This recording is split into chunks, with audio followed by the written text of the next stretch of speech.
ويقول الإنسان أإذا ما مت لسوف أخرج حيا أولا يذكر الإنسان أنا خلقناه من قبل ولم يك شيئا فوربك لنحشرنهم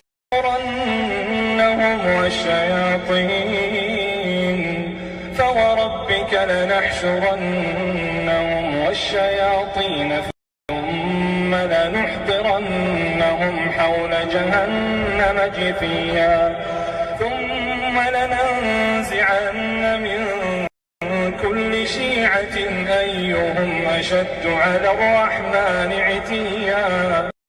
السلام عليكم ورحمة الله وبركاته. صباح الخير وصلى على النبي، اللهم صل وسلم عليه، والله يوفقكم جميعا لما يحب ويرضى يا رب العالمين. ما شاء الله تبارك الله، ما شاء الله تبارك الله. فعلا احنا في الرياض في العاصمة. هذا الضباب ترى يا الربع مو زي ذاك اليوم.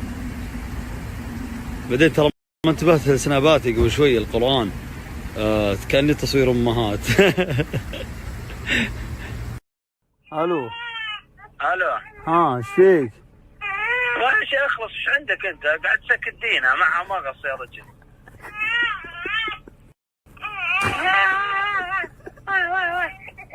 وشو لا تزوجوني يا الربع، لا تجيبون لي خلاص يا عبد الرحمن. خلاص طيب ما تشوف شر ان شاء الله، ما تشوف شر. شلون اجيك؟ يلا تبدا تسمع صوت القطار، تطلب من المطعم وتوقف على جنب وتاكل وتناظر بالعالم، اعتبر نفسك ما طلبت.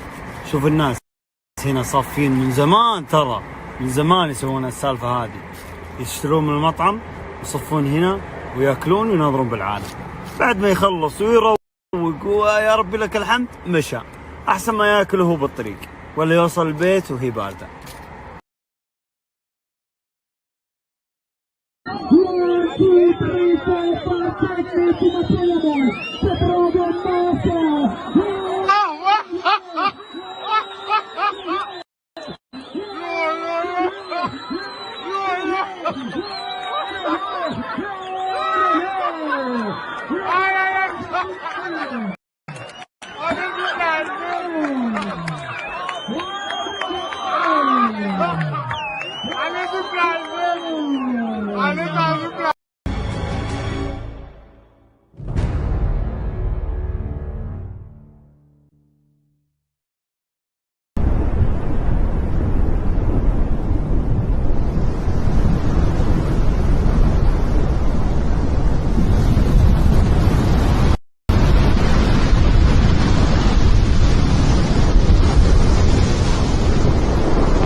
كم؟ الساعة 12:44. شوف هذا منه. ايش عندك هنا؟ هلا شلونه؟ نعم خير. سلام. في الشارع وفي الليل ماني سالم منكم. شو يعني وشو؟ ايش تبغى انت؟ ايش تبغى؟ خلاص يا ابوي.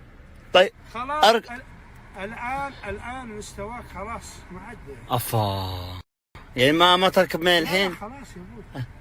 وشك والله. طيب اوصلك. لا مع السلامة. بلاش ترى مو فلوس. لا يا حبيبي تفضل. طيب البك زيارتي وامشي معك. تفضل يا ابوي روح. طيب تفضل انت، انا بعدك.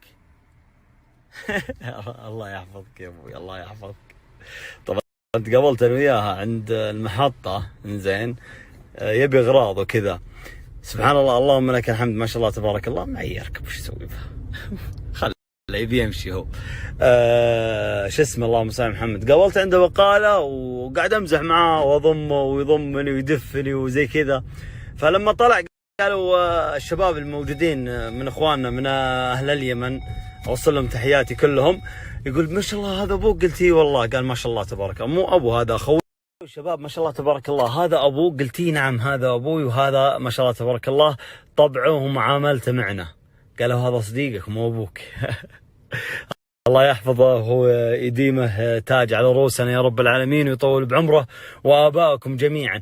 لو تلاحظون فقط ملاحظة بسيطة، كل عائلة عندهم يعني في أب قاسي، في أب لين، في أب صديق لعياله. يعني لو تشوفون أولاد مثلا الأب اللي معامل أبنائه كأصدقاء، إن شاء الله فهمتوها. لاني حاولت كثير اشرحها بس ما جبت الا زي كذا. تلقى عيالك كذا مبتهجين مبسوطين مستانسين كذا، غير العكس. ان شاء الله صارت المعلومه. الله يوفقكم جميعا. تصبحون على خير، ولا تنسوا صلاه الوتر. وثري هذا خير. وقام تطول. شوف انا قاعد خايف عليك اروح وراك. الماجد ايه حد ازرق ويروح يبي يفتح عين، راح خد قبل. وثري هذا خير. وقام تطول.